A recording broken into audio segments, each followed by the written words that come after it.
हरे कृष्णा, राधे राधे। हम सब श्री कृष्ण चरितामृत श्रवण कर रहे हैं। आज का प्रसंग है मगध नरेश का आक्रमण। उत्तर श्री कृष्ण चरितामृत भाग 2। राजा कंस के ससुर थे मगध नरेश जरासंध। उनकी 2 पुत्रियां कंस को ब्याही गई थी, अस्ति और प्राप्ति। पर अब तो राजा कंस रहा नहीं, तो यह दोनों अपने पिता के यहाँ चली गई थी। मगध नरेश ने जब वैधव्य रूप में अपनी पुत्रियों को देखा तो वह बिलक उठा। रोष के कारण उसकी आंखें लाल हो गई थीं। कौन है वह जिसने मेरी पुत्रियों को विधवा किया? जरासंध क्रोध में भरकर यह बात पूछ रहा था। कृष्ण कृष्ण और उसका बड़ा भाई बलभद्र, पिताजी, इन दोनों ने न सिर्फ मेरे पिता को मारा, मेरे पति को मारा, उनके मृतदेह को मथुरा के मार्ग में घसीटा। कुछ बढ़ा चढ़ाकर बोल रही थी यह दोनों। राजा जरासंध महाबली था। समस्त पृथ्वी के बड़े बड़े राजाओं से इसके अच्छे संबंध थे। सब इसका आदर सम्मान करते थे। तात जरासंध को अपनी निर्बुद्धि नहीं कह रह सकते। समझदार था वह।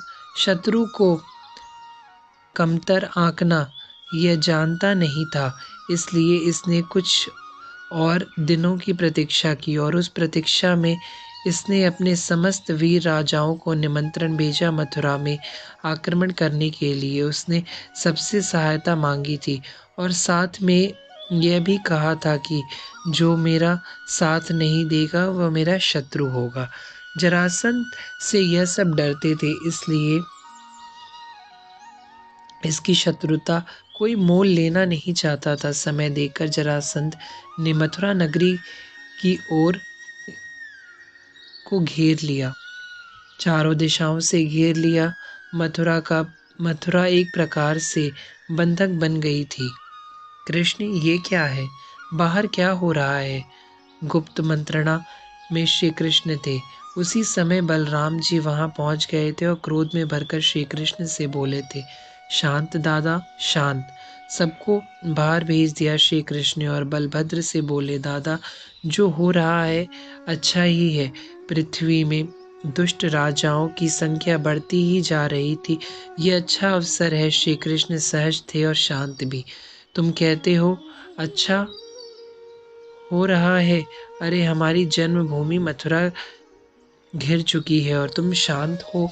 बलभद्र ने श्री कृष्ण से क्रोध में भरकर कहा, दादा, क्रोध समस्या का समाधान तो नहीं है ना, पर क्या करें, हमारे पास इतने सैनिक भी नहीं हैं। बाहर हम घिर चुके हैं, क्या करें? बलभद्र बोले जा रहे थे। दादा, आप हो और हम हैं, मुस्कुराए श्री कृष्ण और एकाएक दाऊ का हाथ पकड़कर बोले, दादा चलो बाहर। बाहर जैसे ही आए, एक स्वर्ण का रथ खड़ा था। चलो दादा, इसी में। दोनों रथ में बैठ गए। कोई सारथी नहीं है? बलभद्र ने पूछा। मैं हूं ना, श्री कृष्ण बोले और स्वयं सारथी बन रथ को हाँक दिया। रथ के अश्व दौड़ पड़े थे, धीरे धीरे वायु के समान दौड़ने लगे थे। पीछे मुड़कर देखा श्री कृष्ण ने और तेज वाणी से बोले, दादा, अब आपको हल मूशल का प्रयोग करना है। सब राक्षस मारने चाहिए। मैं रथ चला रहा हूँ। श्री कृष्ण भगा रहे हैं रथ को और तेज तेज और तेज। जरासंध के जो सैनिक थे, जो लाखों की संख्या में थे, उन्हें के मध्य ले गए श्री कृष्ण रथ को और जोर से बोले, मारो इन्हें दादा, मारो। बलभद्र ने हल लिया और एक ही बार में सहस्त्रों का वध कर दिया। मूषल का प्रयोग कर सहस्त्रों को दूसरी बार में वध कर दिया। क्रोध में भर गए थे संकर्षण। इनके क्रोध से कौन बचा है? यह प्रलंकार है, आग उगलने वाले हैं ये। श्री कृष्ण रथ को घुमा रहे हैं और बोलते भी जा रहे हैं, दादा इधर, दादा उधर। वह सैनिकों का झुंड है, उस तरफ मारिए। और बलभद्र ने देखते ही देखते लाखों सैनिकों को मार गिराया था। पर यह क्या, अब तो पकड़ लिया था जरासंध को बलराम जी ने और उसे मारने के लिए तैयार ही हो गए थे। दादा इसे छोड़ दो, श्री कृष्ण ने बलराम जी से कहा। पर क्यों? बलराम क्रोध में है। क्योंकि इसके कारण हमारा परिश्रम कम होगा। मतलब दादा रामावतार स्मरण में है।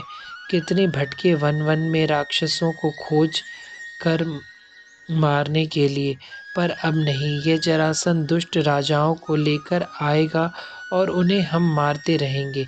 बलराम जी ने जरासंध को छोड़ दिया। श्री कृष्ण बोले, मगध नरेश, थोड़ा अब माखन खाकर आओ।